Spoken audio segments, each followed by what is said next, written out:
So thank you everybody for coming to a talk on stealth pathogens and taking a few minutes, 30 minutes out of your life to for a topic that I'm probably the only person in Nebraska that's talking about this stuff. No kidding. And so it's an important topic. I do these talks because I want you to think a lot deeper about your health than most people do, and I want you to pursue a life of health rather than just getting rid of your symptoms, okay? And so tonight we're going to talk about something that's pretty prevalent, probably more prevalent than what you think, that causes a lot of problems in people, and that's what we call stealth pathogens. So when I talk about a stealth pathogen, what am I talking about?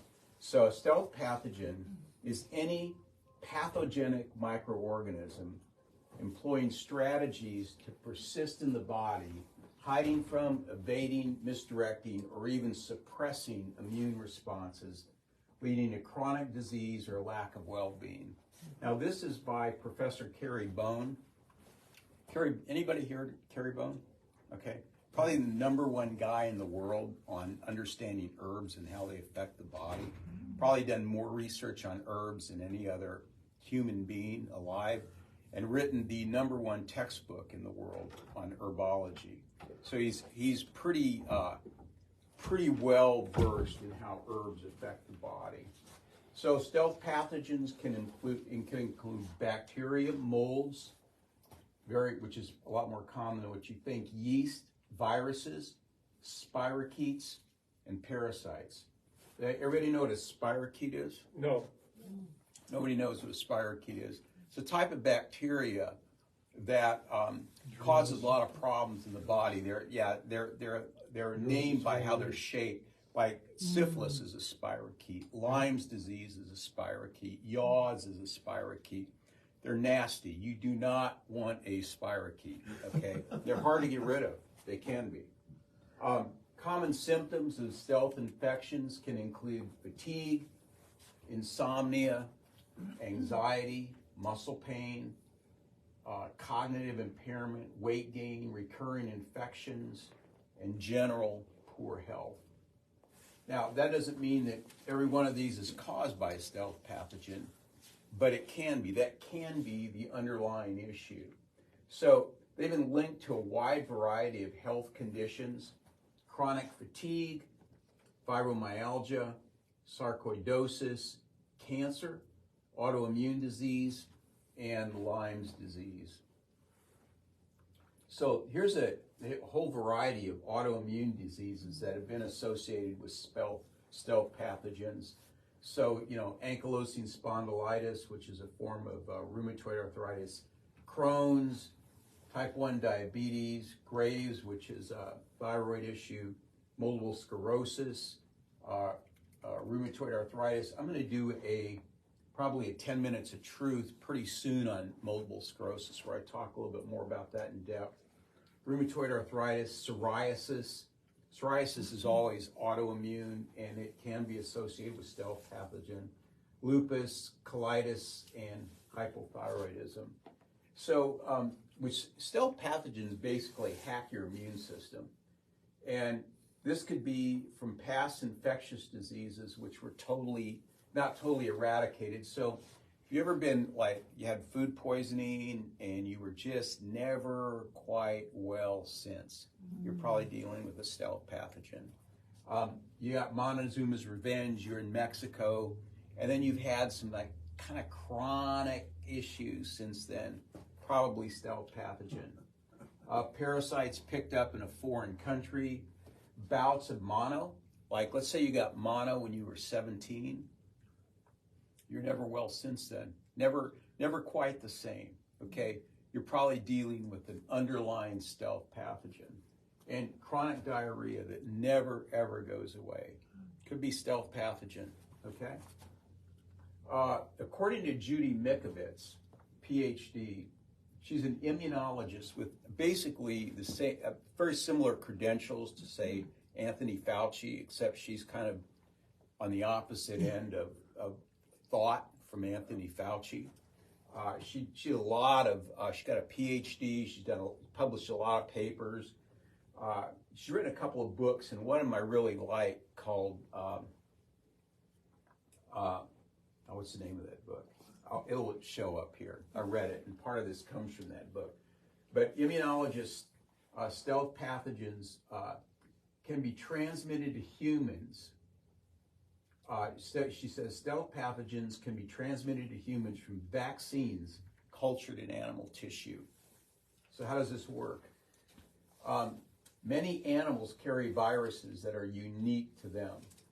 Vaccines cultured in these animal tissues can be transmitted to humans, then activated in human tissue to cause a variety of diseases not associated with the vaccine. Transmission is silent, meaning your body's immune system is not altered to fight the invader.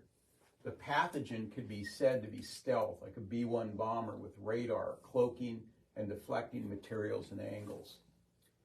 As if this is not terrifying enough, once established in your body, our little viruses will get busy changing your gene expression in unpredictable ways, promoting the development of cancer or recombining with other pathogens in your body to create new monsters.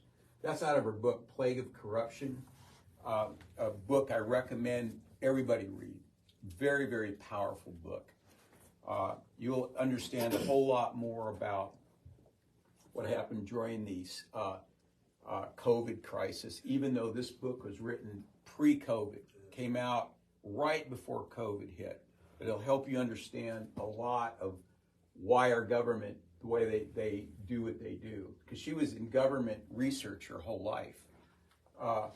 In the early 2000s, now this is pretty interesting.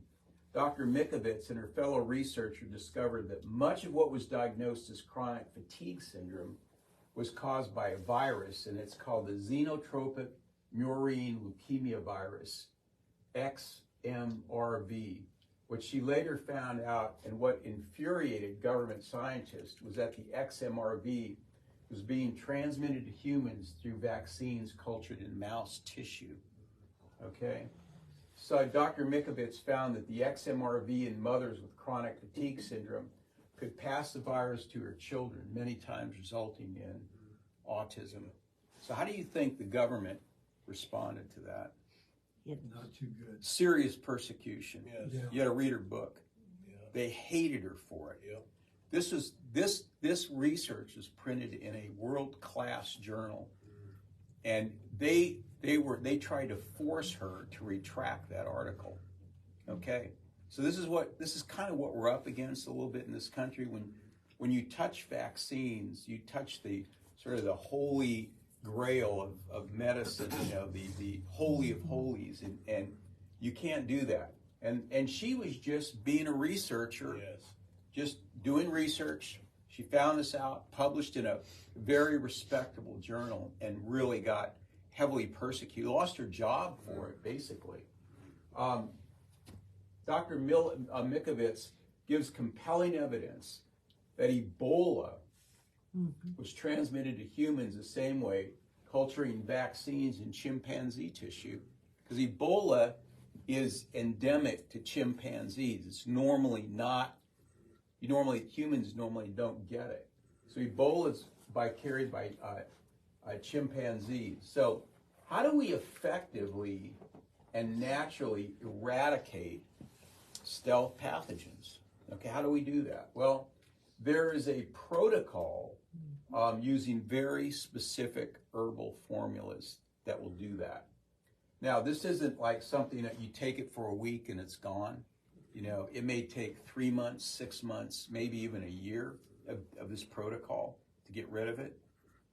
So it's not something, if you've had something in your body that's established itself, you know, you're not going to kick that out easily, okay?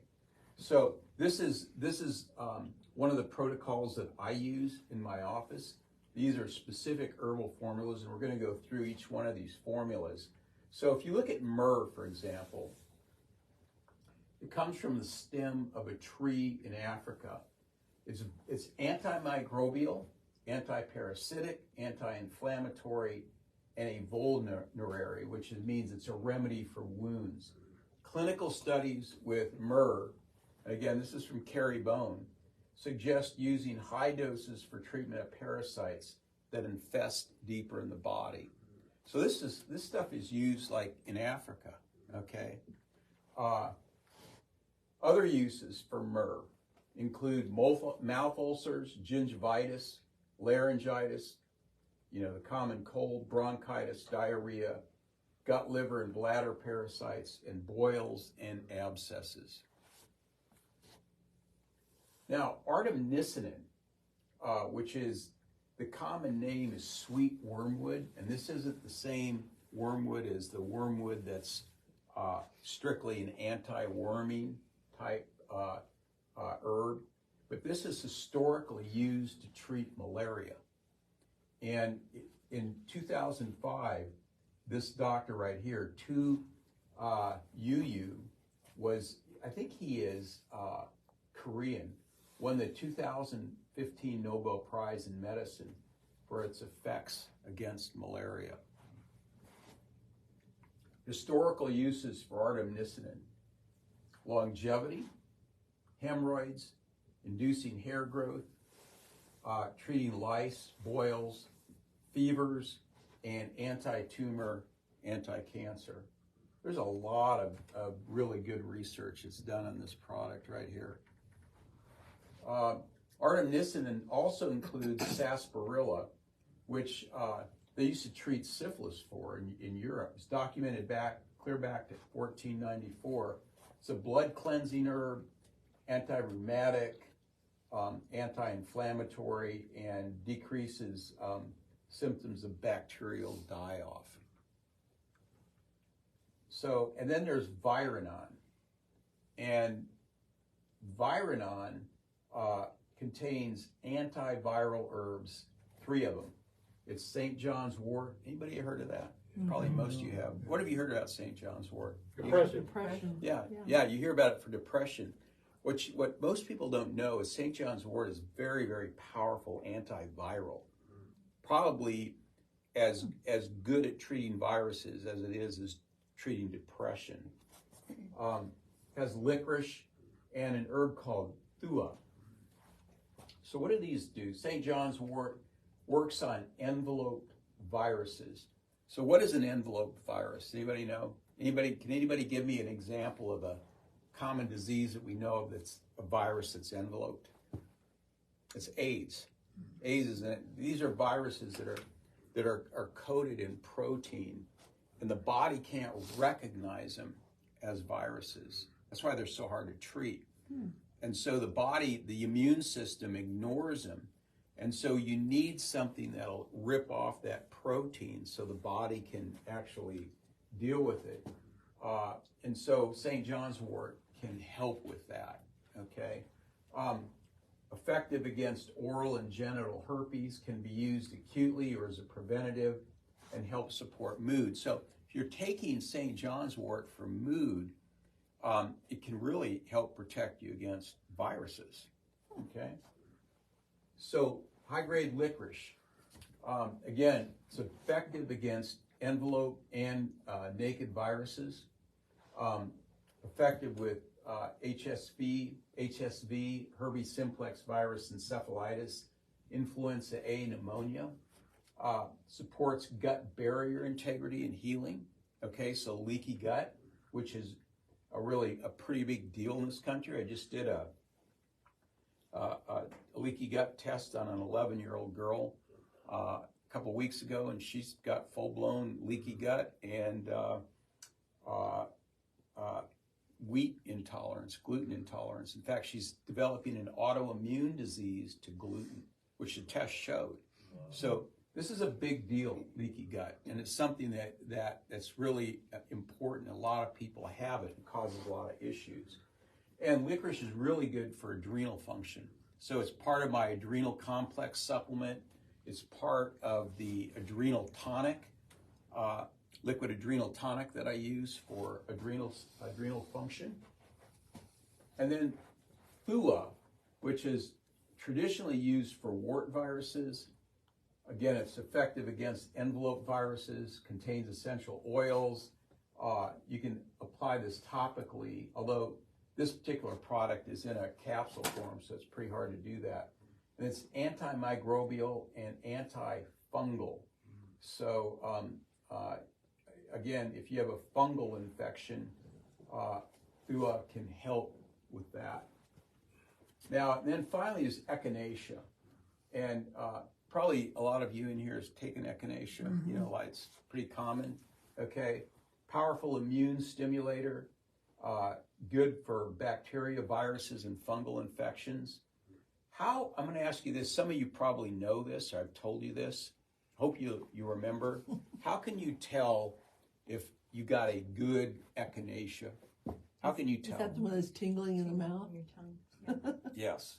So when you chew it, after about 2 minutes, your mouth turns numb and it starts to tingle. It's actually a very pleasant sensation. That's how you know the echinacea is good, that it's a good quality herb.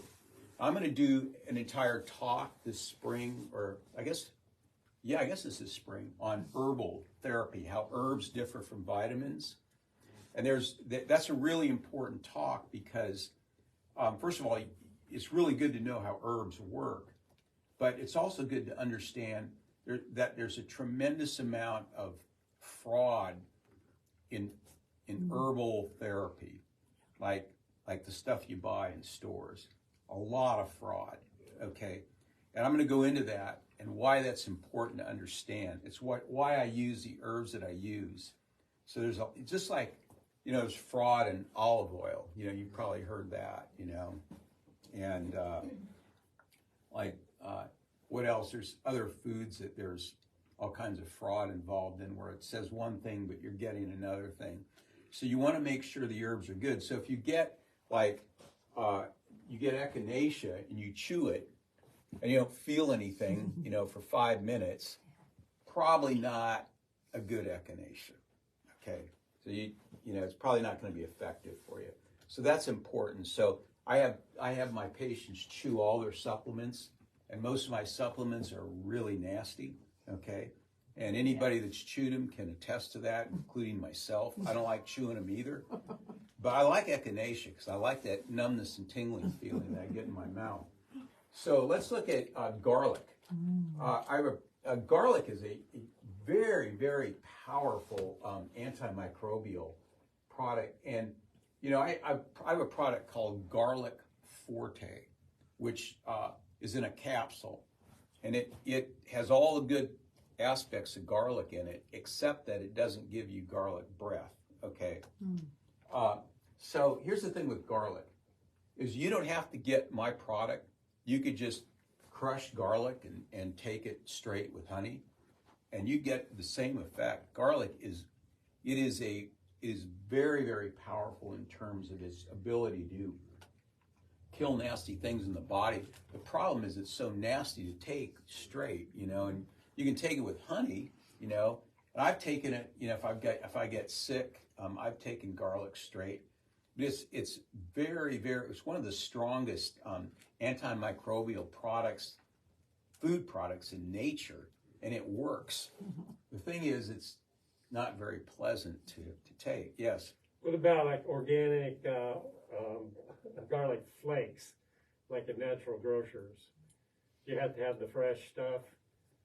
I don't know. I don't know if the flakes work or not, Mike. Okay. I just don't know. It saves a little time, but Yeah. I honestly don't know.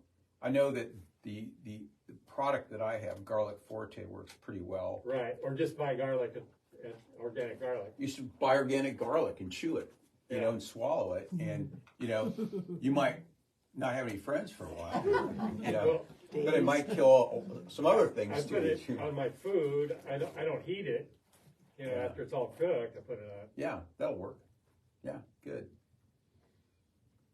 So this protocol can be mixed and matched depending on the hold on just a second, Terry. Okay. On what you're trying to eliminate. So I'll treat if I know something's viral, I'll treat it different than bacterial. If something is fungal or if there's a mold issue, depending on what I find, I'll treat it differently. So mold is actually pretty simple protocol, and it takes a while to get rid of it. It's a lot simpler than this.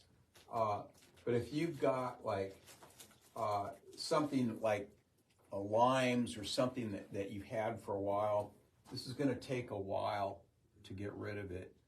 And you know, how do you know that you might have a stealth pathogen? How might you know, other than the things that I've showed you? Anybody? Like if you had a problem that you've worked with for a long time nutritionally, and you know, you've done medicine for it, and it's never, you know, you've just never been able to get rid of it. It could be that you're dealing with a stealth pathogen. And sometimes when I really suspect that it's a stealth pathogen, I'll just treat it like that and see what happens. I won't do any testing. I'll just treat it. Okay. So first of all, any question? You had a question, Terry? Yeah, with these olives that are stuffed with garlic, that's what I eat. Okay. And I eat them daily. Yeah, I'm not familiar Or with those. mazzetta. Okay. Yeah, olives stuffed with garlic. Yeah. It's not a lot of garlic, but it's daily. I take it, Wow. and I'm never sick. Okay. So I Yeah. really recommend it. You know, if you like olives, Love olives. I eat olives. Where do you find them? You go to Russ's Market, Super Value, well, any place Really? that sells olives. It's in a jar, or is They're it? in a jar. Okay. They're in a tall jar, about yay big, Okay. and there's a lot of them in there. Mm. And like I say, I fish out 4 of them and eat it with my supper every night. Okay. And you know, I really like them. Yeah. Yeah. And garlic is a good. Crunch down on that garlic, you know, it doesn't taste bad. No, it's It's a good. great preventative. Oh yeah, and it's you know, very well for your immune system. So you know, that's the way. You know, not to give out my secrets how I eat, but that's one good way to eat garlic and not have to, you know, stumble through it and go ugh. Yeah. Okay. That'll work. You know. Yeah, it'll work. It'll get you through it. You know, the thing is, you know, if you're married, garlic can be a little hard on the You marriage. better have her You take know, it. Yeah, you both Like supposed to. onions. Yeah, it's something you got to Both think you gotta about eat in it, that yeah. regard. So anyway, Marry a woman that eats garlic and There you and go. onions. Yeah, cooks with onions. Yeah. so does anybody have any questions? Anything I've gone over so far? I do with Okay. that myrrh. Isn't Yeah. that a preservative? Like they pour it on dead bodies and stuff like that? Myrrh. You know, Frankincense the and myrrh. three You think three gold, wise men. frankincense You and know, myrrh. It's an antibiotic. okay. Yeah. It's a Maybe that's natural why they gave antibiotic, it to Jesus antimicrobial Christ. product. Yeah. Yeah. Yeah. Gold, frankincense, and myrrh. Right. We get Right. it. Yeah. So Okay. yeah. And that's what it's That's been what it's used for. for. Right. Okay. Right. Preservative. Okay. Mhm. All right. Okay, so I'm going to go through something that I've gone through before in these classes. It's the 4 basic needs we have to keep us alive. So what are the 4 things that we need? Oxygen, water, air, Oxygen, water. Okay, food, food, water, oxygen, and 4. Okay, so how long can you go without eating? Without dying? Quite a while. How long is quite a while? Anybody know? I'd say 60, 70 days. Yeah. The average person, 60 days, you die. Now, here's an interesting thing. I read this in a journal, medical journal. The average obese American male go a year without eating. Wow. A year. Wow. A year. That's a lot of calories. Okay. That's a So lot yeah. of risks. So you know, if you're on your 54th day without food, you need a meal. Okay. Mhm. So what about water? How long can you go without water? 3 days. Maybe 3 days. Yeah. Now, if you're really your body's really in good condition, you might go 5 to 7. Yeah. But yeah, about 3 days. You can go 3 days without water. How long can you go without oxygen? 3 minutes, maybe. It depends on what condition you're in. The average person, 2 minutes and you start to die. Yep. Okay, before you need oxygen. You know, so if you're at 1.5 minutes, you don't need a meal. You need oxygen, right? Right. You don't need water, all right? Okay, so what's a thing that you cannot go without for 1 second? You cannot go without this for 1 second. Blood flow. Well, you can go without blood flow for more than a Cut your second. head off, you ain't gonna last Okay, too long. nerve supply. There you go. You cannot go without nerve supply from the brain to the body. We know this because when somebody's head is cut off, they die instantly. Okay? Now, why am I saying this? Because that's why chiropractors adjust the spine, because nerve flow goes from the brain, the spinal cord to the body. It's the most important thing that we have. You cannot exist without nerve flow. And if you have some of it that isn't working right, some of the nerve flow is cut off, can your body be healthy? Can't be, okay? You can't live without it. You can live without nerve, you can live without water or air longer than you can live without nerve flow. You cut off nerve flow to your body, you die instantly. This is why chiropractors adjust the spine. This is why it's so important to have normal communication between the brain and the body and the brain. And what we know is a fact that when you have this good communication, your body's immune system is a whole lot better. It works a whole lot better. It functions a whole lot better. And you can fight off these pathogens better. Do you need this other stuff? Yeah, you do. But without proper nerve supply, it's going to be a lot harder. And so my question to you tonight is this: who do you know that doesn't know what you know about chiropractic, that's sick, that's unhealthy, that's not well, that's just kind of plodding along in life, that maybe takes a lot of pharmaceuticals, but they're never well? You know, who do you know like that? Have them call our office. Let us at least check them out. Do a little spinal check on them. We do that at our expense. Maybe we'll find that we can help them. Maybe we can help them. If we can't, I'll send them over to some place that can help them. But there's so many people in this society that are unhealthy, and they're literally dying while they're living. And you know, we weren't designed to do that. We weren't designed to go to age 30 and then just start dying, okay? Just going downhill. That's kind of the norm in our culture now. It's not what we're supposed to do. We're supposed to get to age like 20, live for a long, healthy life, and then right at the very end of our lives, then we go downhill and die. We're not designed to die a slow death, you know, when we're young, but that's what's happening to a lot of people. I see them come into my office like that. So I just want to encourage you. Most of you know people like that. Have them call our office. Just maybe we can help them. We'll do a spinal check on them. Do a consult with them. Find out if there's any way they can be helped. Because if they can, you know, maybe we can turn their life around and make it better. You know, I can give you lots of testimonies of people I've helped like that. Lots of them, okay? So that's what I'm asking you tonight. That's what I'm imploring you to do. And if you want more information about the cell pathogens, or if you want the slides, I'll email you the slides. You can have them, okay? And you can watch them over and over again if you want to. Any other questions? You mentioned on one of the slides way back when about bacteria die-off or something. Yeah. What is that? That means if you have a lot of bacteria in your system that's causing problems, and it starts to die and it overloads your lymph system, a lot of times you get a toxic reaction. It's called Herxheimer's reaction.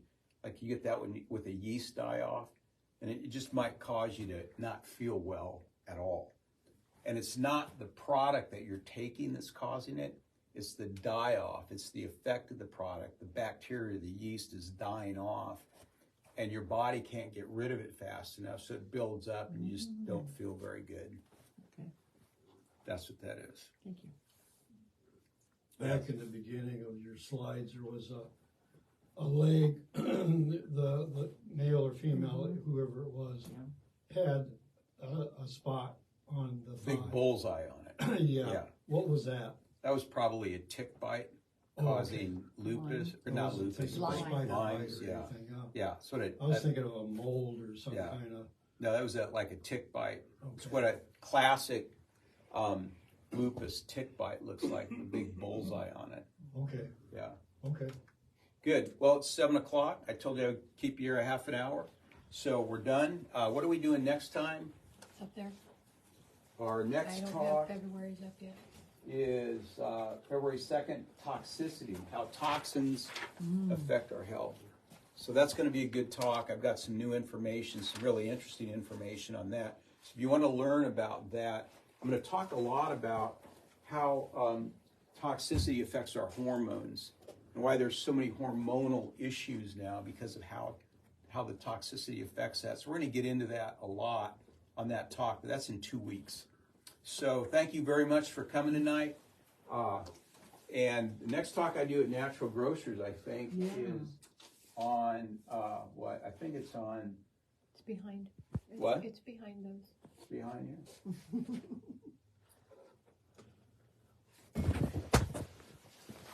I don't know where. Oh, here it is. Okay. Yep, right there. So I do a It's on the talk at wall. Natural Grocers on in February, the metabolic aspects of the COVID vaccine. So if you want to find out about how the COVID vaccine works and what it's doing and how it was supposed to work, then come to that talk and we'll talk about it. That'll be at Natural Grocers, 2 o'clock. I always do my talks at Natural Grocers, are always at 2 o'clock on the 3rd Saturday of the month. So thank you very much for coming tonight.